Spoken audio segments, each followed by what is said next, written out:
ಚಳಿಗಾಲದಲ್ಲಿ ಸಿಗುವಂಥ ಹಸಿರು ಕಾಳುಮೆಣಸಿನಿಂದ ನಾನಿವತ್ತು ಉಪ್ಪಿನಕಾಯಿ ಮಾಡ್ತಾಯಿದ್ದೀನಿ. ಹಸಿರು ಕಾಳುಮೆಣಸಿನ ಜೊತೆಗೆ ನಿಂಬೆಹಣ್ಣು ಹಾಕ್ತಾಯಿದ್ದೀನಿ. ನಾನೀಗಾಗಲೇ ನಿಂಬೆಹಣ್ಣಿನ ಉಪ್ಪಿನಕಾಯಿ ವಿಡಿಯೋ ಹಾಕಿದ್ದೀನಿ, ಬೇಕಾದರೆ ಒಂದು ಸಲ ನೋಡಿ. ಮೊದಲಿಗೆ ಹಸಿರು ಕಾಳುಮೆಣಸನ್ನು ಚೆನ್ನಾಗಿ 3ರಿಂದ 4 ಸಲ ತೊಳಿಬೇಕು. ಮೆಣಸಿನ ಕಾಳುಗಳು ತುಂಬ ಒತ್ತೊತ್ತಾಗಿರುತ್ತೆ, ಹಾಗಾಗಿ ಚೆನ್ನಾಗಿ ತೊಳೆಯೋದು ತುಂಬ ಮುಖ್ಯ. ನಾನೊಂದು ಸ್ವಲ್ಪ ಉಪ್ಪು ಹಾಕಿಬಿಟ್ಟು ಒಂದು 10 ನಿಮಿಷ ಬಿಟ್ಟು ಮತ್ತೆ ತೊಳಿತೀನಿ. ನಾವು ಉಪ್ಪಿನಕಾಯಿ ಮಾಡ್ತಾ ಇರೋದ್ರಿಂದ ಒಂದು ಸ್ವಲ್ಪನೂ ನೀರಿನಂಶ ಇರಬಾರ್ದು. ಅದಕ್ಕೆ ಒಂದು ಒಣ ಬಟ್ಟೆ ಮೇಲೆ ಹಾಕಿಬಿಟ್ಟು ಒಂದು ಸ್ವಲ್ಪ ಹೊತ್ತು ಬಿಟ್ಬಿಡ್ತೀನಿ. ಒಂದು ಸ್ವಲ್ಪ ನೀರಿನಂಶ ಇದ್ರೂ ಉಪ್ಪಿನಕಾಯಿ ಕೆಡಬಹುದು. ನೀರಿನಂಶ ಪೂರ್ತಿ ಹೋದ್ಮೇಲೆ ಈ ರೀತಿ ಕತ್ತರಿಸಿ ಇಟ್ಕೊಳ್ತೀನಿ. ನಿಮಗೆ ಈ ರೀತಿ ಹಾಕೋದು ಬೇಡ ಅಂದರೆ ಕಾಳುಮೆಣಸನ್ನು ಬಿಡಿಸ್ಬಿಟ್ಟು ಕೂಡ ಹಾಕಬಹುದು. ನಾನಿಲ್ಲಿ ಉಪಯೋಗಿಸ್ತಿರೋ ಎಲ್ಲ ಪದಾರ್ಥಗಳನ್ನು ಚೆನ್ನಾಗಿ ತೊಳೆದು ಒದ್ದೆ ಇಲ್ಲದ ಹಾಗೆ ಒರೆಸಿ ಉಪಯೋಗಿಸ್ತಾ ಇದ್ದೀನಿ. ನಿಂಬೆಹಣ್ಣನ್ನು ಹೋಳು ಮಾಡಿಕೊಂಡು ಬೀಜ ಎಲ್ಲ ತೆಗೆದು ಸಣ್ಣದಾಗಿ ಹೆಚ್ಚಿಟ್ಕೊಳ್ತೀನಿ. ಉಪ್ಪಿನಕಾಯಿನ ಗಾಜಿನ ಬಾಟ್ಲು ಅಥವಾ ಜಾಡಿನಲ್ಲಿ ಹಾಕಿದ್ರೆ ಒಳ್ಳೆಯದು. ನಾನೀಗ ಸೀಳಿರೋ ಹಸಿ ಮೆಣಸಿನ್ಕಾಯಿ ಹಾಕ್ತಾಯಿದ್ದೀನಿ.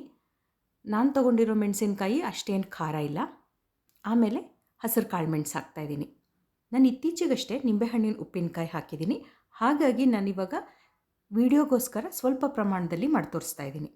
ಮತ್ತು ಸ್ವಲ್ಪ ರಸರಸವಾಗಿರಲಿ ಅಂತ ನಿಂಬೆಹಣ್ಣಿನ ರಸ ಹಿಂಡ್ತಾ ಇದ್ದೀನಿ. ಮತ್ತು ಈಗ ಹೆಚ್ಚಿಟ್ಟ ನಿಂಬೆಹಣ್ಣನ್ನು ಹಾಕ್ತಾಯಿದ್ದೀನಿ. ಮತ್ತು ಒಂದು ಸ್ವಲ್ಪ ಶುಂಠಿನ ತೆಳ್ಳಗೆ ಹೆಚ್ಚಿಬಿಟ್ಟು ಹಾಕಿದ್ದೀನಿ. ಈಗ ಕಲ್ಲುಪ್ಪು ಹಾಕ್ತಾಯಿದ್ದೀನಿ.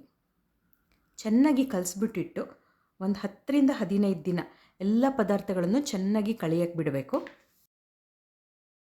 ನಿಂಬೆಹಣ್ಣು ಕಳಿಯೋಕ್ಕೆ ಏನಿಲ್ಲ ಅಂದರೂ ಒಂದು 10 ದಿನ ಬೇಕಾಗತ್ತೆ.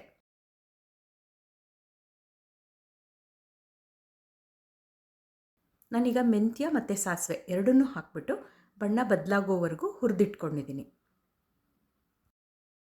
ಬಿಸಿ ಆರಿದ ಮೇಲೆ ಈಗ ಪುಡಿ ಮಾಡಿ ಇಟ್ಕೊಳ್ತೀನಿ.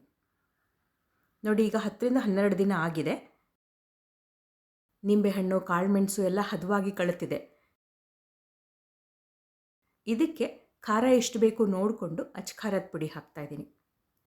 ಮತ್ತು ಮೆಂತ್ಯ ಸಾಸಿವೆ ಹುರಿದು ಪುಡಿ ಮಾಡಿಟ್ಟಿದ್ನಲ್ಲ ಅದನ್ನು ಹಾಕ್ತೀನಿ. ಮತ್ತೊಂದು ಸ್ವಲ್ಪ ಅರಿಶಿನ ಹಾಕ್ತಾಯಿದ್ದೀನಿ. ಈಗ ಚೆನ್ನಾಗಿ ಮಿಕ್ಸ್ ಮಾಡಿದ್ರೆ ಉಪ್ಪಿನಕಾಯಿ ಸಿದ್ಧವಾಗುತ್ತೆ. ಉಪ್ಪಿನಕಾಯಿನ ನೀವು ಜಾಸ್ತಿ ಪ್ರಮಾಣದಲ್ಲಿ ಮಾಡಿದರೆ ಒಂದು ಸ್ವಲ್ಪ ಉಪ್ಪಿನಕಾಯಿನ ತೆಗೆದಿಟ್ಕೊಂಡು ಅದಕ್ಕೆ ಒಗ್ಗರಣೆ ಹಾಕಿ ಉಪಯೋಗಿಸ್ಕೊಳ್ಬಹುದು. ಇಂಗು ಮತ್ತು ಸಾಸಿವೆ ಒಗ್ಗರಣೆ ಹಾಕಿದ್ರೆ ಉಪ್ಪಿನಕಾಯಿ ಒಳ್ಳೆ ಘಮ ಬರುತ್ತೆ. ಮತ್ತು ಉಪ್ಪಿನಕಾಯಿ ಕಳೆದಷ್ಟು ಹಳೇದಾದಷ್ಟು ರುಚಿ ಜಾಸ್ತಿ. ನಿಮಗೆ ಈ ಹಸಿರು ಕಾಳುಮೆಣಸಿನ ಉಪ್ಪಿನಕಾಯಿ ಇಷ್ಟ ಆಗಿದ್ರೆ ನೀವು ಒಂದು ಸಲ ಮಾಡಿ ನೋಡಿ, ಹೇಗೆ ಬಂತು, ನಿಮ್ಮ ಮನೆಯಲ್ಲಿ ಎಲ್ಲರಿಗೂ ಇಷ್ಟ ಆಯ್ತು ಅನ್ನೋದನ್ನು ನನಗೆ ಕಮೆಂಟ್ ಮಾಡಿ ಹೇಳಿ. ಇನ್ನೊಂದು ಅಡುಗೆ ಜೊತೆ ಮತ್ತೆ ಸಿಗ್ತೀನಿ.